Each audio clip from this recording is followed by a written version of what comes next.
नमस्कार, मैं युधिष्ठिर उपाध्याय। पाकिस्तान जिन खूंखार आतंकियों को भारत के खिलाफ तैयार करता है, गोलीबारी की आड़ में इनकी भारत में घुसपैठ कराकर खून खराबा कराता है, अब इन्हीं आतंकियों को जहन्नुम पहुंचाने के लिए अचानक पाकिस्तान में ऐसे बाहुबली का अवतार हुआ है कि जिसने पूरी आतंकी मंडियों में भयंकर भूकंप ला दिया है।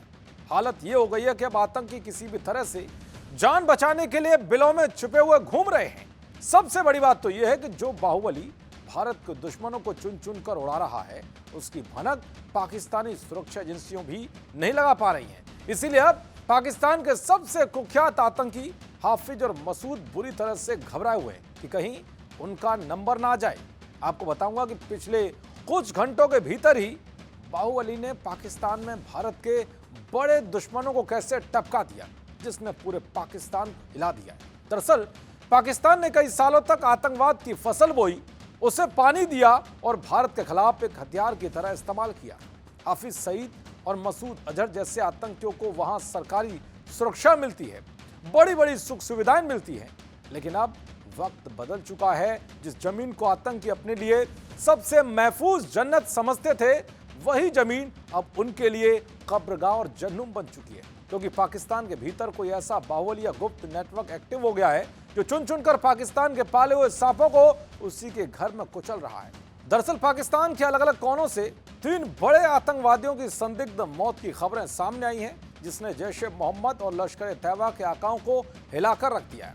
चलिए आपको बताता हूं कि किन किन जिहादियों को बाहुबली ने जहन्नुम का रास्ता दिखा दिया है। दरअसल 72 हुरों के पास पहुंचाने वाले जिहादियों में पहला नाम गाजी मुमताज का है, जो लश्कर ए तैयबा का बहुत ही कुख्यात आतंकी था, जिसका शव अब संदिग्ध परिस्थितियों में बरामद किया गया है। दूसरा नाम मोहम्मद खुजेमा कासिम का है, जो लश्कर के टॉप कमांडर मोहम्मद याकूब का सगा भाई था, जिसकी हिट एंड रन हादसे में कुचलकर मौत हो गई। जिसे तीसरे आतंकी को बाहुबली ने उड़ाया है, उसका नाम खालिद वशीर है, जो लश्कर ए तैयबा का सीनियर ऑपरेटिव और रणनीतिकार था, जिसका शव मिलने के बाद पाकिस्तानी एजेंसियों में हड़कंप मचा हुआ है और हाफिज मसूद भी अपने ठिकाने बदलने लगे हैं। दरअसल पाकिस्तान में आतंकवादियों की मौतों का यह सिलसिला नया नहीं है, बल्कि एक रणनीतिक तौर पर आगे बढ़ रहा है। कुछ महीने पहले खैबर पख्तूनख्वा में लश्कर ए तैयबा का टॉप कमांडर शेख यूसुफ अफरीदी अपने ठिकाने पर मौजूद था। उसे नहीं पता था कि मौत के सौदागर उसका पीछा कर रहे हैं। अज्ञात हमलावरों ने उसे घेरा और उस पर दनादन गोलियां बरसा दी। हमलावरों की गोलियों की रफ्तार इतनी तेज थी कि अफरीदी को संभलने या बचने का एक मौका भी नहीं मिला। काम तमाम करने के बाद हमलावर हवा की तरह आए और धुएं की तरह गायब हो गए। यह पूरा नजारा किसी फिल्म की तरह, चुपचाप आना, सटीक निशाना लगाना, दुश्मन को ढेर करना और बिना कोई सुराग छोड़े गायब हो जाना। इन जाबाज बंदूकधारियों की हिट लिस्ट में भारत का एक और पुराना और खूंखार दुश्मन शामिल था, जिसे कुछ दिन पहले ही 72 हुरों के पास पहुंचा दिया, जिसका नाम था अमीर हमजा। 16 अप्रैल को लाहौर की सरेआम सड़क पर इस खूंखार आतंकियों को गोली से छलनी करके मार दिया। हाल ही में पुलवामा हमले के मास्टरमाइंड हमजा बुरहान की पाकिस्तान के कब्जे वाले कश्मीर यानी पीओके में ताबड़तोड़ गोलियां मारकर हत्या कर दी थी।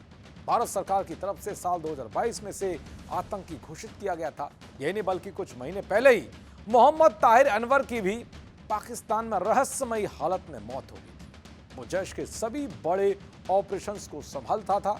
शाहिद लतीफ, अबू कतल, ख्वाजा शाहिद जैसे खूंखार जिहादियों को बाहुबली बहुत पहले ही 72 हुरों के पास पहुंचा चुका है और ये सब कहीं ना कहीं भारत के सबसे बड़े दुश्मन बने हुए थे। अब देखना ये होगा इस अज्ञात हिट लिस्ट में अगला नंबर किसका है। देखते रहिए जी न्यूज़। नमस्कार।